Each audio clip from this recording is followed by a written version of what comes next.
Okey, prinsip yang seterusnya iaitu secondary action, di mana tindakan sekunda adalah tindakan yang dihasilkan secara langsung dari tindakan-tindakan lain. Dan secondary action ini adalah penting di mana ianya untuk meningkatkan ataupun kita nak menaikkan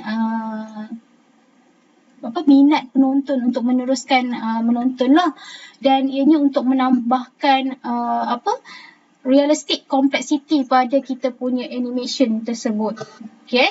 Contohnya kalau korang tengok gambar animasi ni, di mana secondary action ini adalah bila kita nak menunjukkan keadaan orang berjalan, jadi kita kena consider secondary action. Jadi kalau orang berjalan, maybe bukan kaki saja yang berjalan, bergerak, ada movement, tetapi pergerakan tangan yang dihayun, tangan yang ke kiri, ke kanan. Jadi itu pergerakan tangan itu yang kita panggil sebagai secondary action ataupun mimik muka.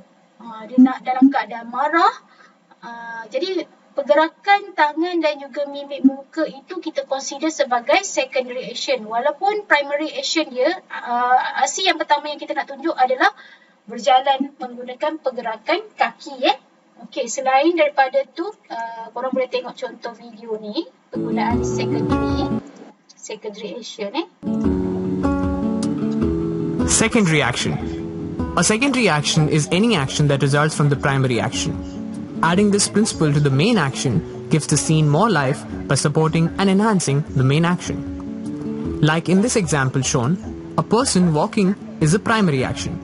Now by adding secondary action like him holding a phone and bobbing his head adds more interest to this plain simple walk. Or like in this example shown, making it look more windy or melancholy. Important thing to know about secondary actions is that they emphasize rather than taking attention away from the main action. Like in this example, the guy is typing hard on the keyboard. By adding a subtle gesture of him wiping his forehead adds to the tension and conveys the idea of urgency. Like anticipation, secondary actions can be used to help to strengthen the idea or feeling you're trying to portray. Like in this example shown, the character is waiting for his phone to ring. By adding subtle foot taps to the primary action of wait, enhances the mood of the idea being told. Hope you got a glimpse of this principle. Kindly go through the other videos to know more. Okay, jadi penggunaan secondary action ni nak menampakkan kita punya animasi tu lebih menarik lah. Okay. Okay, prinsip yang ke-11 iaitu appeal, di mana appeal ni kita nak menampakkan karakter kita. Contohnya, macam mana kita nak menghasilkan karakter itu lebih menarik, interesting, dan ianya tidaklah terlalu kita nampak normal. Contohnya gambar kartun ni, di mana kalau kita tidak menggunakan prinsip appeal, kartun ni nampak macam normal sahajalah. Bila kita masukkan prinsip appeal dalam penghasilan kartun ni, kita nampak dia lagi menarik lah. Create interesting. Kita panjangkan sikit badan dia, kuruskan, kaki dia lonjong, lepas tu rambut dia ni terjambul ni keluar, ada pakai topi, dia nampak macam lebih menarik, dan mata dia tu tidak kita lukis simple macam ni, tapi kita ada bola mata itulah. Okay, yang ni nampak lagi menarik lah appeal dia berbanding yang kiri ni. Kiri ni nampak simple sahaja. Dan animasi yang menarik tidaklah kita masukkan, kita nak kena hasilkan dengan detail. Tak semestinya kena detail. Tapi dia nampak visual yang jelas, kita boleh capture audience interest dan kita hasilkan dengan clear visual design. Okay, contohnya kalau korang tengok penghasilan asal dengan yang diubah suai menggunakan prinsip appeal, di mana kalau korang tengok kartun yang pertama ni, kita ubah menjadi lebih segitiga kan, segitiga ataupun piramid yang ke bawah ni lah. Kalau yang kedua ni kita gempalkan lagi, yang perempuan ni kita buat shape, yang terakhir ni kita lonjongkan. Jadi dia punya penerapan prinsip appeal tu lagi menarik. Kalau kita tak gunakan appeal, dia nampak biasa je, dull je lah. Okay. Contoh lain penggunaan appeal seperti video inilah. Contoh penggunaan prinsip appeal. Is based on the 12 principles of animation as described by Frank Thomas and Ollie Johnston. Alright, the last principle of animation is called appeal. Basically, characters that you animate should be somewhat pleasing to look at.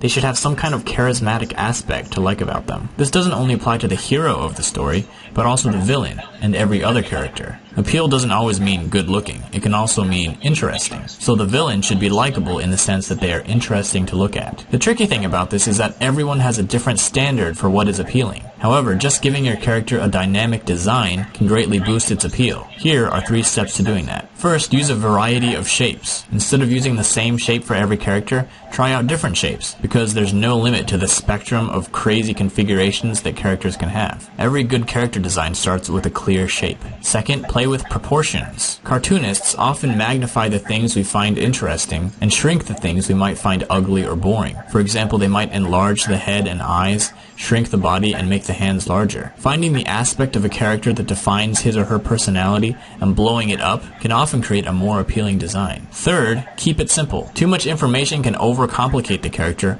and also make it harder and more restraining to animate. This is the difference between drawing for illustration and drawing for animation. With animated characters, you have to pick and choose what details to keep because you're going to be drawing those details. Okay, ni yang saya masukkan tadi jangan kadang-kadang tidaklah kita perlu lukis terlalu detail. Contohnya baju dia bercorak, dia punya poket ni detail, ada macam-macam label dan sebagainya. Kita tak perlu, kadang-kadang kita tak perlu pun buat detail, tapi cukup simple, tapi dia interesting lah. Okay? Details hundreds of times. So let's give some characters an appeal makeover. This king has a generic shape and not much personality. Let's make him more like an egg. Now his appeal comes from looking proud, powerful, and petite. This robot mercenary has too many details to see any personality. Let's pick a few details and emphasize them, remove the rest, and change his shape. Now he has a mysterious appeal to him. This fisherman looks pretty average. Let's adjust his proportions to emphasize his lankiness and make that his point of appeal. So that's all I've got for appeal, and that brings us to the end of our 12-part series. So I thank you for watching it. I had a lot of fun making it, and I actually learned a lot about animation too. I do plan to continue making these videos, and next I will be covering... Okay, jadi itu adalah penggunaan prinsip appeal dalam penghasilan animasi 2D. Okay, yang terakhir iaitu solid drawing, di mana solid drawing ini adalah prinsip animasi untuk menjadikan lukisan kartun ataupun objek yang dihasilkan tu nampak lebih kita panggil sebagai nampak dimensi dia lah. Dan biasanya kita akan menggunakan solid drawing. Maksudnya kalau contohnya Sesame Street kan, kita nak menampakkan perut yang boyot ni, kita lukis menggunakan bentuk shape yang circle bulat kan.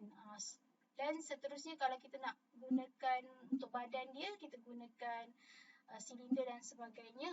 Jadi itu kita kena consider sebagai volume, weight dengan balance lah antara dalam kita nak hasilkan karakter menggunakan solid drawing. Dan kita memerlukan knowledge of drawing, di mana kalau kita nak melukis kartun, kita kena ada ilmu berkaitan macam mana kita nak hasilkan sesuatu kartun yang menarik lah. Contohnya korang dah belajar berkaitan dengan asas grafik kan.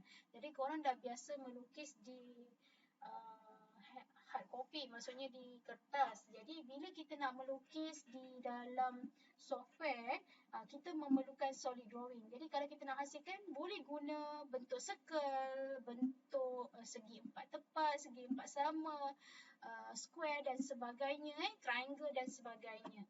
Jadi dengan penggunaan solid drawing ni, dia membolehkan kita melukis figure ataupun karakter kita tu nampak lagi smooth dan kita tak dah nampak dia macam berserabut jadi dia membantu untuk kita melukis kartun ataupun karakter animasi dengan baik. Okey, ini adalah contoh penggunaan prinsip solid drawing di mana dia nak melukis satu karakter. Jadi dia menggunakan shape lah. Solid drawing iaitu ada segi empat, lepas tu ada bulat, ada silinder dan sebagainya. Jadi penggunaan solid drawing ni sangat berkesan lah untuk kita nak lukis karakter. Okey.